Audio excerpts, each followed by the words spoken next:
Welcome to Creator Upload, your creator economy podcast. I'm Lauren Schnipper. And I'm Joshua Cohen. Lauren. What? You're in New York City? You didn't even come say hi in New Jersey? No, definitely not. It was called the World Cup. You couldn't get anywhere, man. Yeah, that's true. You couldn't get anywhere. I did get up to the neck and to the crown of the Statue of Liberty in a torrential monsoon downpour. And did you know the steps to climb up to the crown are, I don't know, maybe 2 feet wide, if that? And it was raining and it was wet inside the belly of the beast because it's a 9 million-year-old statue. And my kids were like, Mommy, I can't even believe you could do this without dying. And I was like, hell yeah, I can. It was 300 steps and I did it. They used to let you climb up to the torch, but they don't do that no more. They do not do that anymore. They haven't done that since the 80s. So I don't no, that was fun. And we get to the ground and you're kind of like, this is it. Like, it's really small. And also because it was raining, I couldn't see like anything. It's not like I saw the view, which you're supposed to like see and like the whole thing. And that wasn't a thing. Fascinating. Yeah. No. Fascinating. Thank you.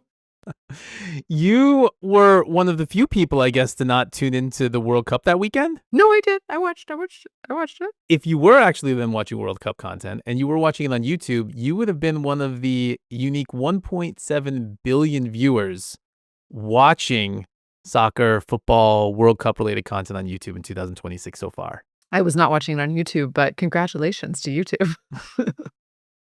It's interesting when you put it in perspective. YouTube claims that roughly 1/5 of the people alive in the world today consumed some type of World Cup related content on the platform in the last couple months. I believe it. That 1/5 of the world's population wasn't just consuming World Cup content on YouTube. A decent percentage of it was also starting to follow these athletes on all these different social media platforms. So Erling Haaland, the Norwegian Viking, yeah, I see them. Yep. who helped Norway get very far along in the tournament, gained 32.1 million new Instagram followers over 39 days. Wow. That's aggressive. That'd be a lot. Right? Before the World Cup, he had 40.6 million followers. After the World Cup, he had 72.7 million followers. That's insane. Did he do something on I didn't watch those games. Did he do something on the game that like besides just be good? Did he get in a fight or something? He's good. He was in contention for having the most goals during the World Cup before they got knocked out. He helped his team obviously get as far as he did. He's also a monster on the field. I mean, he's like 6'4", 6'5", so he's towering above other players. Yeah. His YouTube channel is also incredibly impressive too. He didn't quite gain 32.1 million new subscribers on his YouTube channel, but he did see like 800,000 or a million new subscribers come to his YouTube channel too. He posts these vlogs about his experience at the World Cup and in different cities. Like he had this one in Texas where he just really wanted to go get a cowboy hat. Sure. As one does. I don't know if you've also seen one of the after effects or during effects, I should say, of the World Cup. Have you when was the last time you were in an airport? Like, was it during the World Cup or no? No, before, pre-World Cup. So do you know what is front and center in every sort of like, store in the airports right now? Take a guess. Tell me. Ranch dressing. Because why? Oh, you don't know about the whole ranch dressing thing? Oh, because all these foreigners don't know what ranch dressing is and they come have ranch dressing and they love it? It's like me going to France and coming home with 95 things of butter. They're all going home with like 95 things of ranch dressing. No, it's like a thing. Look it up. I'm not joking. Like look in the airports and you're like, why is all this ranch dressing in there? Like it's literally because of that. That's fascinating. It's like Hidden Valley Ranch is like killing it right now. There's one more player to shout out, Vozinha, who is on the Cape Verde team. He's the goalie. He gained 29.4 million followers during the World Cup as well on Instagram. He started with like a few 100,000. I mean, I get it. It turns out this is the way to be an influencer. The way to be an influencer is to be an incredibly talented athlete and participate in the World Cup. I mean, I don't think it sounds so hard. All right, Josh, I want to get to some YouTube and Netflix earnings, but before that, I just want to let everybody know we've got a great interview today with Jim Louderback. You know him, you love him, of course, former longtime CEO of VidCon. He's now the editor and CEO of Inside the Creator Economy. He went to Open Sauce, which is the annual tech creator festival in SF, celebrating engineering, DIY, making, and online science content. Neither of us could go, so we figured, why not have Jim come on and tell us all about it? So he will be on later. But before we get to that, Josh, talk us through a little bit of YouTube and Netflix earnings. So Netflix reported their earnings last Thursday and said that their revenue was $12.56 billion for Q2 2026. That's up 13.4% year over year. However, the stock fell more than 8% in trading afterwards, basically on weak guidance for the future, where they're only guiding to about 12% revenue growth, which still seems a lot, but not enough for Wall Street, and engagement. So the entire kind of like analyst call of Netflix was people politely asking, are people still watching? Analysts like Rob Sanderson from Loop Capital Markets ask questions like this. Management has stated that engagement quality is improving even as reported viewing hours per member have softened. Can you help investors understand what internal metrics provide confidence and how these translate into lower churn, pricing power, higher ads monetization, etc.? At what point would slow growth in total viewing hours become a concern? And two questions like that, Greg Peters, the co-CEO of Netflix, answered, there's not a linear relationship between view hours and revenue and profit because all hours are not created equal. All hours don't provide the same kind of value to the business. And what Netflix is saying here is they want to take Wall Street and investors and they want to get them off all of these metrics that they've been conditioning them to look at in the past. Mm-hmm. So first they had subscriber metrics that Netflix was talking about year over year, quarter over quarter. And then Netflix said they're going to stop reporting the subscriber metrics. And Wall Street was like, okay.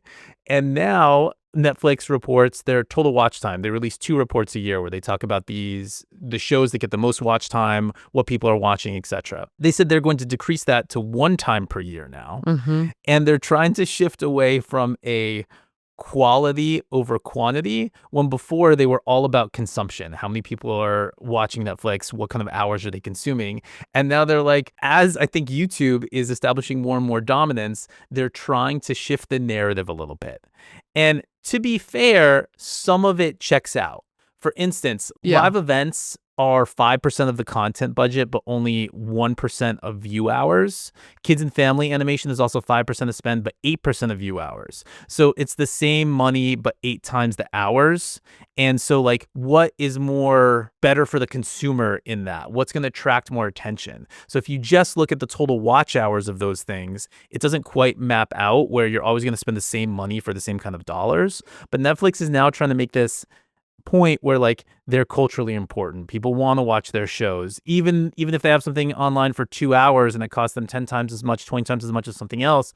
If that 2 hours permeates into culture enough and brings enough of a buzz to the platform, it's totally worth it. Yeah, but I feel like in their defense, I actually think the quality of a viewer matters, right? How engaged a viewer is matters. We have had a lot of conversations on this podcast around how the amount of subscribers a creator has doesn't count as much as how engaged their top fans are. Like you might, the story that goes of a micro influencer might have 10,000 followers, but if they can convert 70% of those, followers versus somebody who has like, 10 to 20 million and they can convert like hardly any, that actually like the quality of that, subscriber on the smaller kind of like, creator, micro creator is actually more valuable, right? And it's like, how many times have we heard the story like a TikTok, view is nothing compared to like somebody who watches a full length, YouTube video.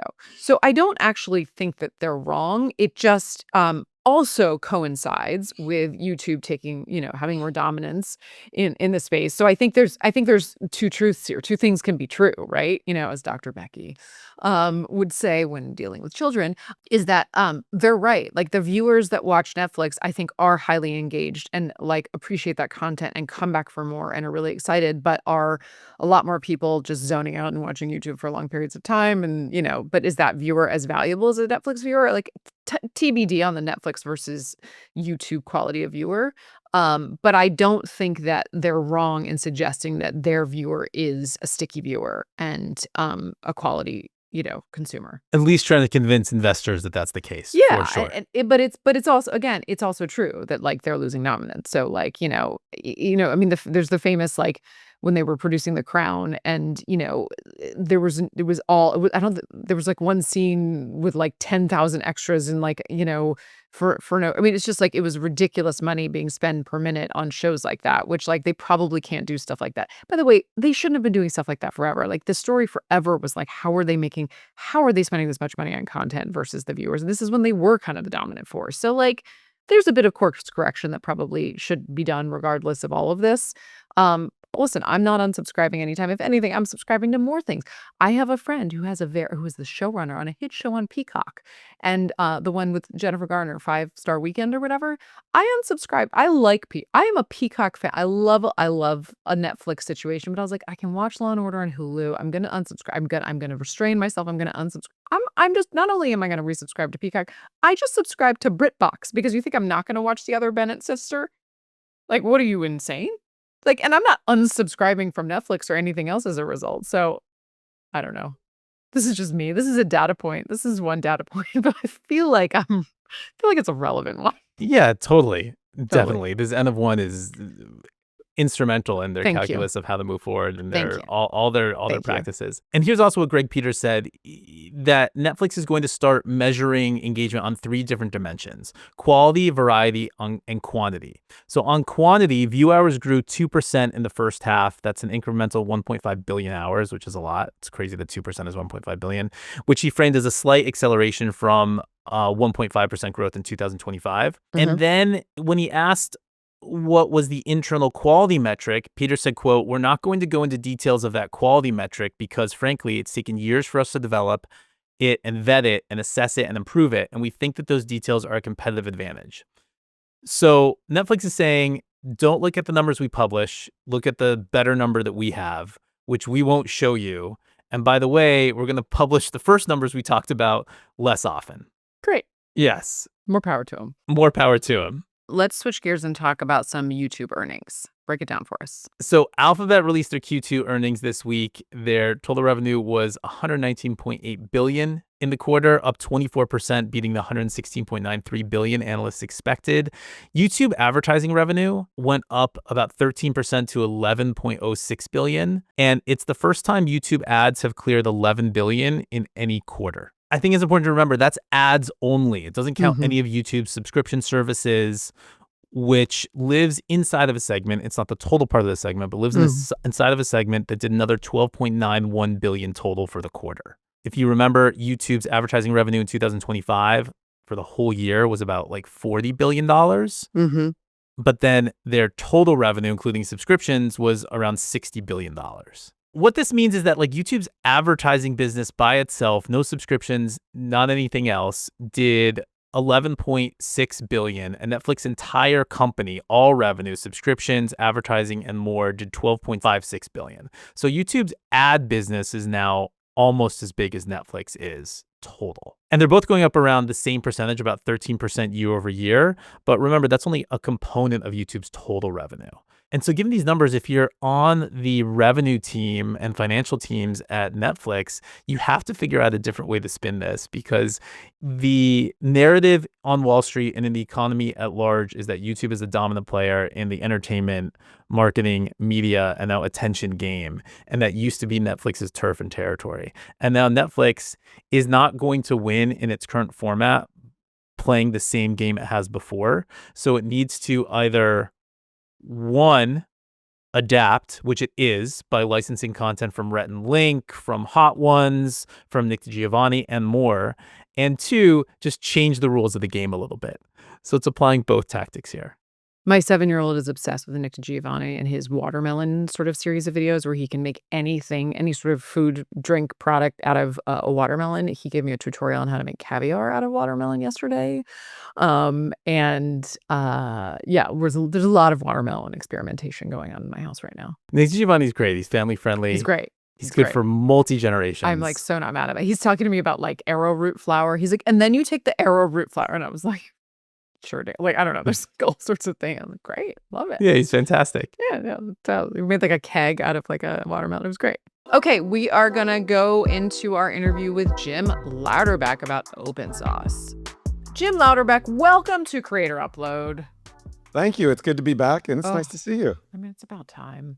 So good to see you. So open source, been around for like 4 years.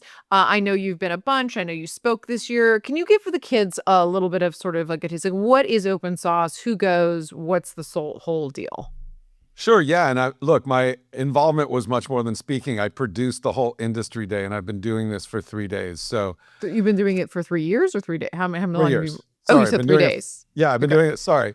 No, well, the event was 3 days, but I've been producing the industry day for 3 years. Oh, I didn't So realize that. Even better. Look at this. I don't even I realize the know. cream You're of the brilliant. crop. Oh, God, I know people. Oh, God, I'm so excited. Okay, so I should have done that. So tell us about it. Tell us about it. Yeah, so open source is they don't like it being called this, but I'm going to do it anyway. It's kind of like imagine VidCon and Maker Faire got together and had a baby. Sure. And so it's basically an event over 3 days. There's an industry component on Friday, and then Saturday and Sunday is a festival, which has, I don't know, 800 makers showing off their weird, interesting, wonderful, crazy crafts that they've built, mostly electronic, some robots, some drones, some involving lots of different parts.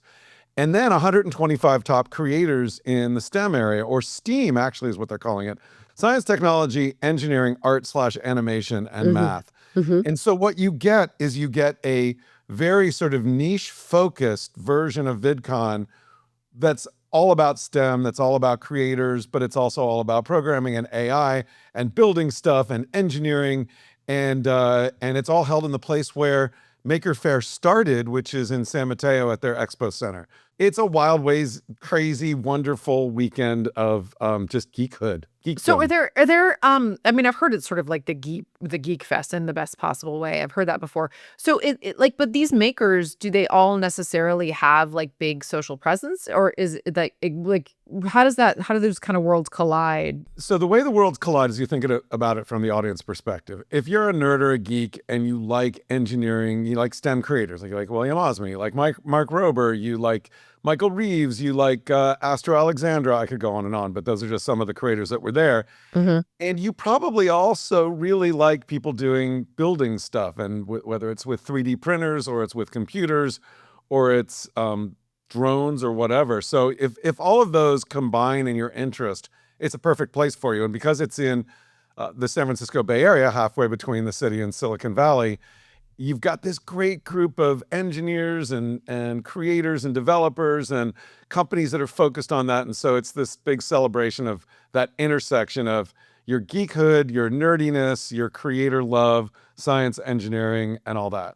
Well, it's also interesting because it feels like, on one hand, those folks are kind of like the fans, but they're also like part of the sort of industry because they're makers themselves, right? So okay, so you're in the fourth year. You've been very involved thus far. Like, how have things changed? Like, I think specifically around like niche cons. Like, obviously, like I mentioned, you were the CEO of VidCon for many many years, and VidCon, of course, is the OG conference that sort of well, the way I like to describe it is like VidCon was created when being a creator meant sort of one thing, right? Like there wasn't like 9 million different verticals, right?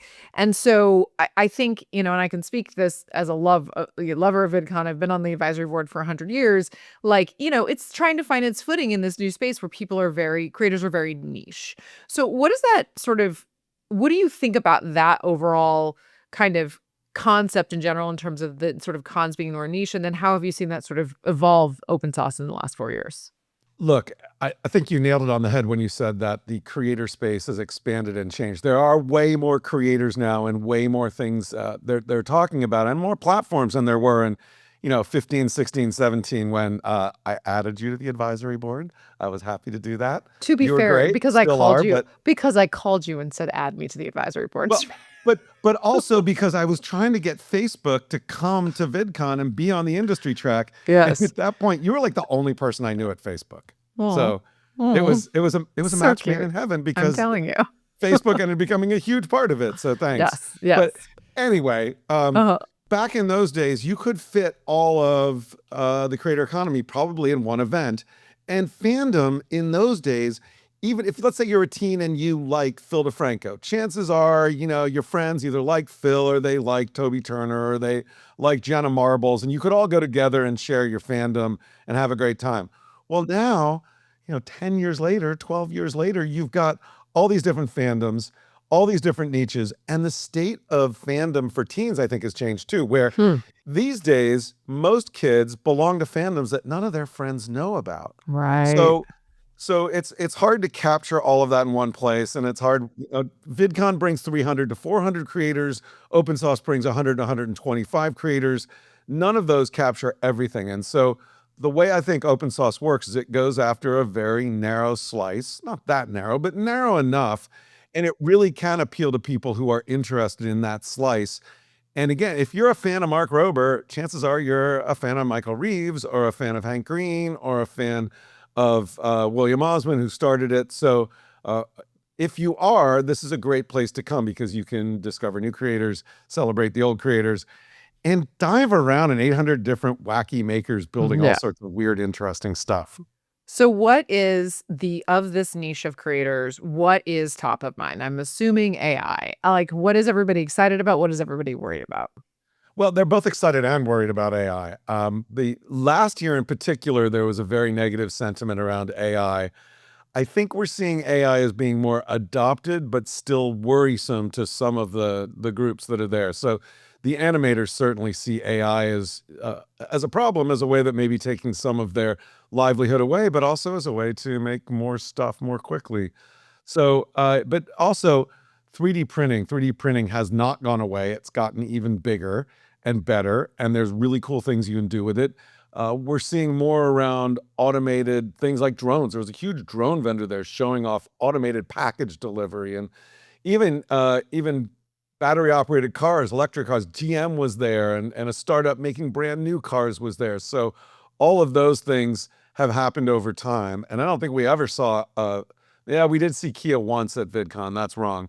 Kia was there 1 year, but to have GM, to have this other startup there, GM's all these making a big, interesting things. GM's making a huge move because of Lucy's there. Lucy's at Yeah, GM. right, exactly, right. Yes. Lucy Tate, who was a long time, she was at Whaler for a long time, and she's now at GM. So she was at Vid Summit. There was huge GM sort of trucks at Vid Summit, and so I'm not surprised to hear. Yeah, I had her speak on my industry track last year. I had her boss speak there. Yeah. But yeah, and that was the beginning. So they brought a car last year. They did a lot more this year. That's awesome. Okay, so in the final sort of questions, like, what is the thing that sort of most surprised you on the ground at Open Sauce, in a good or bad way? In a good way. And this is, I think I was just surprised by how it just keeps on getting bigger, and how the fans for these engineers and these engineering creators and these nerds, they hang on every word. And it shouldn't surprise me because I know that. Yeah. But you think about nerds and they might be a little bit, the classic stereotype is they're, kind of in their shell and they're not as outgoing, but they were out there in force. I mean, I moderated a session with Mark Rober, with Jerry Brig Everything, with Dustin, and it was amazing. And with Joel Hartman, it was amazing, and everybody hung on every word, and they screamed and yelled in the right places. And then afterwards, they ended up, two of the speakers came down and just signed autographs and said hi for like a half hour afterwards. That was really cool to see. The other surprising thing was just everybody was so polite. I mean, remember some of the creators we saw 10 years ago? The fans were not polite. Oh my gosh. They're so polite now. Oh my God. The fans used to be, when I was there with Shane Dawson at VidCon years ago, these fans would be like, sit on my lap, and like scream at him. And he'd be like, I don't feel comfortable doing that. And they'd be like, sit on my, like, it was like, I mean, no, everybody's you just made me so think about nice. That's so great. And also, look, another thing is the creators, even the biggest creators, would just walk around and look at all the different things there, and people would just say hi and come up to him. Like, is this an James older Rawlson fan base? Is this fan base a little older, like tweeny, or maybe it's still a young? little bit, but there are a lot of kids there, a lot of parents bringing their kids to learn how to solder and things like that. But like, creators would just pop out, surprise and delight, walk around. People would say hi. They might talk to them a little bit, and then they'd go away. That would never have happened at VidCon 10 years ago. No, my God, no, my God, please. It's insane. All right, Jim, thank you so much. Where can everybody find you and all of your musings? Find me at louderback.com. Find me at LinkedIn. Inside the Creator Economy is the newsletter I write there and on Beehive. And find me at Open Sauce next year. Love it. Thank you so much, Jim, for coming on the podcast. So, Josh, let's get into some uploads, downloads. We haven't talked about social media kind of bans for kids in a bit.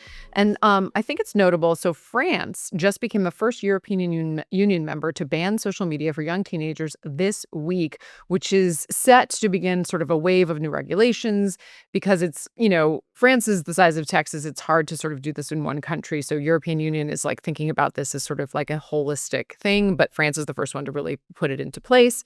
So France passed this legislation banning social media for children under 15 in a vote on Tuesday, beating the European Commission's planned rules, which are set to be announced this summer.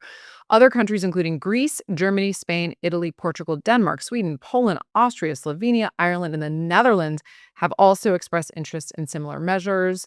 I think it's just kind of fascinating. I was thinking about this, like, just, zooming out about, like, if and when this would ever happen in the US. And it's like, it's funny because in some ways, obviously, the US is thought of as sort of puritanical country where drinking age is like higher, all the things. But if anything hints at like sort of a limitation of free speech, we're like, hell no, we'd never do this, despite the fact that, like, people can drive cars, but there's laws to have seatbelts. So I just, and according to like Bloomberg, Trump has vehemently opposed all of these kinds of legislation because he thinks it, again, threatens Americans' free speech, or disproportionately targets U.S. companies. I also want to just talk about, there's been a lot of talk about, of course, Australia, banned social media for, I think, under 16 back in December. And there's a lot of sort of back and forth about whether or not this has been effective, right? So Jonathan Haidt, famously the, social scientist who wrote The Anxious Generation, which kicked off the social media ban sort of for kids worldwide, but specifically in Australia. I forget which legislature, but like someone in Australia who is in a government position's wife read The Anxious Generation and said to her husband, like, you better get on this, and like cut to, there's a social media ban. This is a true story in Australia. And I think there's a couple interesting things to note about, how it's sort of going right now. And he did a big post on LinkedIn about it. And he said, there's a lot of people sort of saying that it's like not working, right? Because kids can still access YouTube. But he was sort of saying the point wasn't to get kids sort of off of YouTube specifically. It was to limit their ability to create like accounts on these platforms. So, he said in his post, like, YouTube is often accessed without an account because most of this content is viewable that way. So this means while many YouTube accounts have been revoked since the age minimum took place, YouTube usage under 16 is less likely to be affected by the new law compared to platforms like Snapchat, right, which require an account to view content. So to give a sort of snapshot of this, so Custodio, which did sort of some data polls on this, after the age minimum went into effect in Australia, Snapchat monthly usage for kids dropped 40%. Among 13 to 15-year-olds. YouTube only dropped like 3%. 40%. That is huge, right? And they have another sort of set of data that says YouGov did a survey conducted to parents, and they said that 3 in 5 Australians said the ban has been effective. A majority, 61% of parents of 16 and under, reported at least 2 out of 4 positive behavior changes in their kids, including more in-person social interactions, that's at 43%, children who are noticeably more present and engaged, 38%, and improvements in the relationship with their child at 38%. And so it's working, kids. And not to mention, we're like 6 or so months into this. So like, give it a beat. So I just think this is, in one hand, it's really sort of, I think, encouraging and points to all signs that these social media should not be accessible to kids under the age of 16. If and when this country ever puts that into effect, who knows? I think it's more likely that the social media companies themselves will put these things into effect due to them losing lawsuits like the Facebook loss recently, where they were found liable for creating an algorithm that creates harm and addiction and all these sort of things. So upload, in my mind. It's fascinating. And just thinking about the downstream effects of this, if it becomes popularized, at least in these different countries and then around the globe, like, how are these apps going to look, feel, and act differently? Like, maybe Correct. you won't need login for Instagram or Facebook or Snapchat or TikTok in order to start viewing content. Right. That could, to me, that's not a positive necessarily of what, but I think more likely that they're going to be forced to create more sort of controls and everything like Twitch literally also just on the heels of this, they're now letting parents control whether or not their kids under the age of 13 can stream live. So Twitch is giving parents more control over how their children are using a streaming platform, including the ability to block them from broadcasting entirely. Accounts for 13 to 17-year-old children, providing account management features to parents, and a weekly email summarizing their teens' activities, including channels and hours watched. I mean, this is stuff that can happen and can be implemented. And when parents are forced to look at the data that their kid has been streaming all hours of the night, God knows how many hours, I mean, behavior is going to change. I am of the mind that we're going to look back on this 10 years plus that, we just let the internet run our children's lives. Like, what the F were we doing? Like, Yeah. we will look at it like, I mean, their seatbelts were not required when we were kids. Like, we are that old to remember that. And like, now that's insane. Baby car seats were not required. They weren't. And like, I think most of us would agree, like, that's kind of insane now. And I am of the mind that this is the similar kind of like, we will think the same way about this, that the fact that there were very little protections for kids on social media. From another N of one POV, when my kids have less screen time, they're way nicer. When they have less screen time or more screen time? Less screen time. You think, Josh? Yeah. I got a kid in the other room who didn't want to do camp this week, so he's on the thing, and I got to get out of here in like 10 minutes, and he's going to like lose his shit, even though I've given him all the warnings that we are leaving at a certain time because I got to turn off the TV. I mean, it's not, their brains can't handle it. They found some loopholes, though, which I'm okay with. Like, they're doing these drawing tutorials, so they can watch the drawing tutorial on YouTube, and then they draw. It's kind of amazing. Yeah, no, totally. Yeah, I feel like that's okay. I mean, we're having watermelon, like, gazpacho later, so like, I get it. More power to it. Nick Giovanni. Okay, Josh, do you have any uploads or downloads? Lauren, quick upload from my side. YouTube is finally releasing the shows feature. Okay, And so what it is, officially from the YouTube Creators X post, is, quote, a new way to group your episodic content is here. Creators in the YouTube Partner Program can now turn playlists into shows or create a new one from scratch. It unlocks 1, a polished TV experience for your series. 2, an episodic setup that keeps viewers coming back for more. And 3, a simple setup using an existing playlist or a brand new show.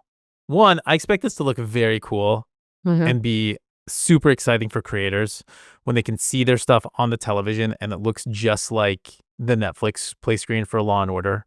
Where I feel like anything, even cosmetic or with aesthetics, to equate themselves more to traditional film and television is just like a little nice feather in the cap to show like, hey, we're on the same level playing field as these other entities and these other people producing content. Whether they are or not, that's an argument for a different conversation.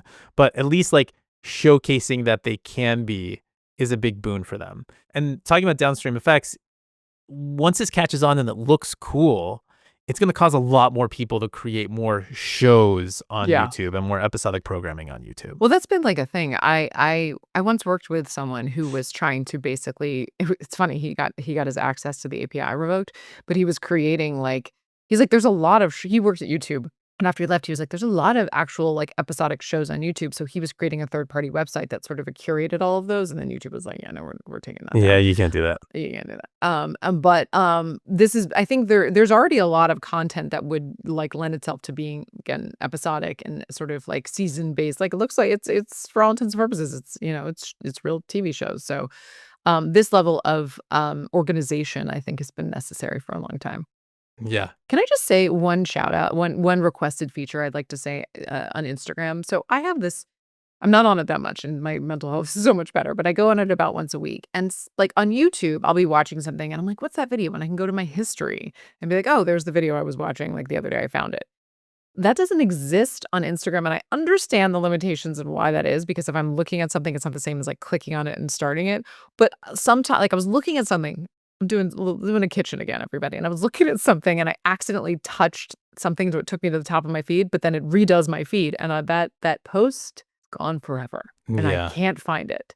And I don't know how to get it. It's like, can I look at what my feed looked like yesterday? Like, how can I feel like we can solve for this? Mark Zuckerberg, Adam Masori, if you are listening, take that note to heart. I mean, I think it's a good note. I don't think it's a bad note. It's a great note.